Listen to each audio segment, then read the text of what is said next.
The Greek leaders were worried. The death of two of their most powerful warriors, Achilles and Ajax, made it almost impossible to conquer the city of Troy.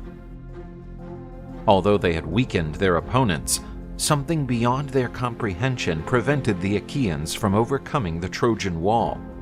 With Odysseus's help, the seer Chalcus learned of the prophecies of Helenus, the seer who was Priam's son. They ensured the safety of the city of Ilium. Chalcus revealed to the Greek leaders that Troy could only be conquered by men using the weapons of the great hero Hercules. Furthermore, the city would not fall without having someone with the blood of the great Achilles. And there was also a sacred artifact that protected the city. It was the Palladium, kept inside Troy, in Athena's temple. Odysseus, who at no time ever wanted to take part in the war, wanted to end it quickly. He said he would find the solution to all those shenanigans.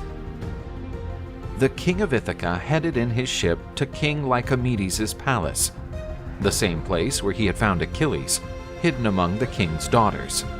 He came across a young man. This one was training against two strong opponents at the same time. The warriors, although experienced, could not hold the young warrior back. He was not just anybody. His name was Pyrrhus, and the Greeks called him Neoptolemus, which meant the new warrior. In his veins he had Achilles' blood, father of the young warrior with the princess Didymia. The princess felt a déjà vu when she saw Odysseus recruiting her son for war, just as he had done with her beloved Achilles. Odysseus handed the boy his father's weapons and armor, which were in his custody. He said that the lives of thousands of Greeks depended on the lad.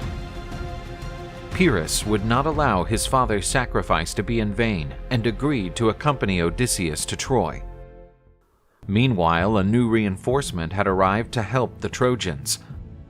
The warrior Eurypylus brought with him fresh troops, sent by allied cities to Troy. With few heroes to take the lead, the Greeks began to give way before the enemy. They were not ready to contain that renewed force.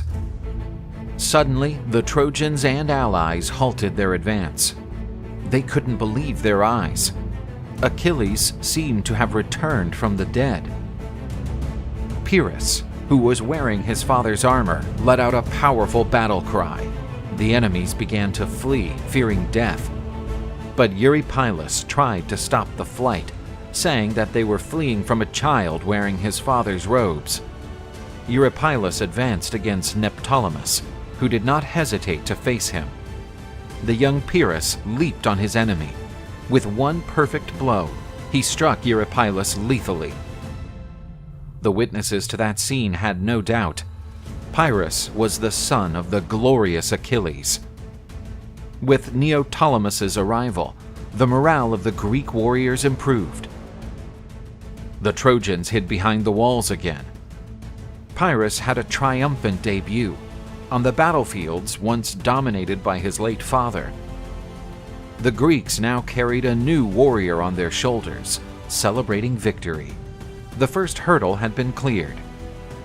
Now Odysseus needed to find Hercules' weapons. The king of Ithaca knew where he had last found one of them, but he also knew that it would not be easy to convince the owner to take it to the Trojan shores.